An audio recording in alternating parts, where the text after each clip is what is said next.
আসসালামু আলাইকুম ওয়া রাহমাতুল্লাহি ওয়া বারাকাতুহু। বাংলাদেশ সত্যি অসম্ভব সুন্দর, অপরন্ত সৌন্দর্যের সমাহার। এই দেশ আসলে আল্লাহর এক বিরাট নিয়ামত। এই যে প্রকৃতি দেখছেন, গাছপালা,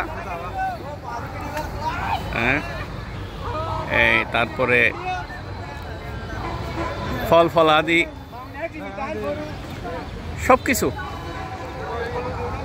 অসম্ভব সুন্দর, অপরন্ত সৌন্দর্য সমাহার আমার এই বাংলা। আমাদের এই আসলে এই যে প্রকৃতি, ফুল ফুটা, ফল ধরা, সব কিছুই আল্লাহর নিয়মে চলে, প্রাকৃতিক নিয়মে, খোদার আইন মেনে চলে। নির্দিষ্ট টাইমে ফুল ফুটে, নির্দিষ্ট টাইমে ফল হয়, নির্দিষ্ট টাইমে গাছ উঠে। আমাদের শরীরের ভিতরেও আল্লাহর আইন চলে, কোরআনের আইন চলে। আমাদের হৃৎপিণ্ড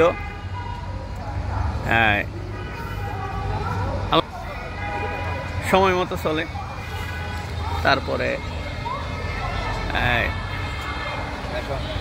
আল্লাহ যদি অর্ডার দেয় এটা বন্ধ হয়ে যায়, তখন আমাদেরকে কবরস্থ করে।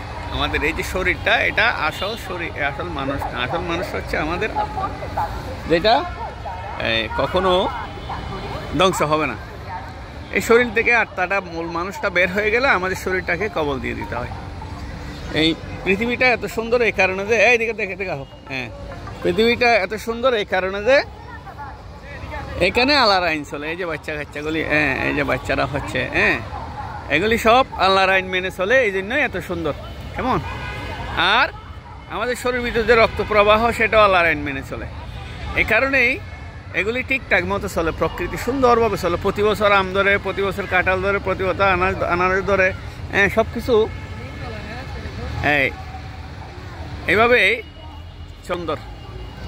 কিন্তু দুর্ভাগ্যজনক হলেও সত্য যে মানুষের সমাজে যে আইন, আমাদের দেশে যে আইন, সেটা নির্ভর করে মানুষের উপরে।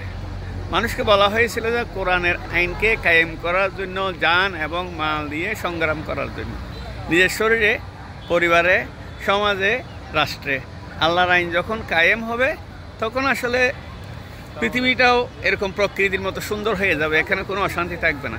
এখন অশান্তির কারণ হচ্ছে যে কোরআনের আইনকে বাদ দিয়ে আমরা নিজেরা আইন তৈরি করেছি। যেমন সেকুলারিজম, ন্যাশনালিজম, ফ্যাসিজম, সোশ্যালিজম, টোটালিটারিয়ানিজম, মেকিয়াভেলিজম মানে হাসিনা যেটার উপর বিশ্বাস করতো আর কি। মিথ্যা কথা, কন্টিনিউ মিথ্যা কথা বলা, মানুষকে ধোঁকা দেওয়া, প্রতারণা করা, এগুলো আমরা পলিটিক্যাল সায়েন্সে পড়ছি।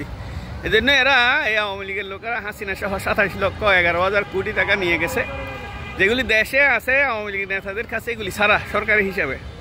আপনি চিন্তা করে দেখেন দেশটা কত সুন্দর করে চলতো, আর দেশের আইন শৃঙ্খলা সব শেষ করে দিয়েছে। ইয়াবা, জুয়া গলিতে গলিতে বাড়িয়ে সরে গেছে। এই দেশটা এমন ছিল না। এই 16 বছর আইন শৃঙ্খলা সব কিছু ধ্বংস। এ কারণেই মানুষ স্বাভাবিকভাবে বুঝে নেক যে কোরআনের আইন যখন কায়েম হবে, তখন দর্শন বন্ধ হয়ে যাবে, তখন চুরি চামারি বন্ধ হয়ে যাবে, এবং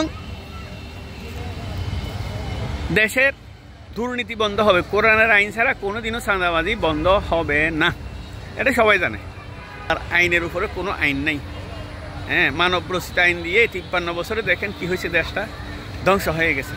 নাহলে যে রেমিটেন্স আসছিল, গার্মেন্টসের মহিলারা যেভাবে কাজ করে দেশকে আগায় নিয়েছিল, কৃষকরা যেভাবে নিজেরা উৎপাদন করে নিজেদেরকে চালাইছে, এই 3 খাত থেকে যেভাবে দেশটা আসছিল, এটা এতদিনে সিঙ্গাপুরের কাছাকাছি হয়ে যেত।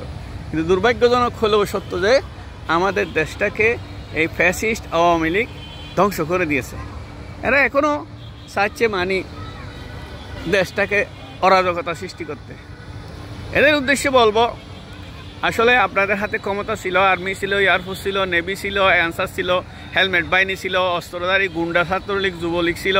তখনও আপনারা কিছুই করতে পারেন নাই, ফালাইতে হয়েছে। আল্লাহর গজব যখন এসে গেছে, ফালাই গেছে। কিন্তু দুর্ভাগ্য যে আপনাদের এই গজব যে আসছে আপনাদের উপরে, সেটাও আপনারা বুঝেন নাই। এখনো পর্যন্ত আবার অরাজকতা, আবার বলতে চাচ্ছেন যে হাসিনা ভালো, কিন্তু হাসিনার মতো আরেকজন খুনি ফ্যাসিস্ট পৃথিবী থেকে বাইর করা যাবে না। আরেকজন নাই মুসলমানদের ভিতরে, নেতানিয়াহু আছে, এটাও তো ইহুদি। তো সবাইকে আসলে ধন্যবাদ জানাচ্ছি। আমরা চলুন কোরআনের আইনের পক্ষে কথা বলা, কাজ করার চেষ্টা করা, ফরজে আইন, ফরজ, এটা সবার উপর ফরজ। কোনো আইন দিয়ে দেশের সমস্যার সমাধান হবে না। আমাদেরকে হেফাজত করুন। এটা হচ্ছে যে কক্সবাজার। আমরা আসছি পদ্মল কুমানীর গুপ্তহালস্থ অফিসাররা ফ্যামিলি নিয়ে একটা পিকনিক এসেছি। তারপরে এইটা হচ্ছে হোয়াইট অর্কিড, এটা এখানে এই হোটেলেই উঠছি ফ্যামিলি সহ সবাই। মাঝে মধ্যে একটু বিনোদনের ব্যবস্থা করার। এই যে মানুষ ফর্দার বিরুদ্ধে কথা বলে, এভাবে যদি ফর্দা করে তাহলে দেশে দর্শন, ইফটিজিং, যতটুকু ফরকিয়া এগুলি হবে না ইনশাল্লাহ। আল্লাহর আইন এরকম এত সুন্দর। আল্লাহ আমাদেরকে বোঝার তৌফিক দান করুন। আসসালামু আলাইকুম ওয়া রাহমাতুল্লাহি ওয়া বারাকাতুহু।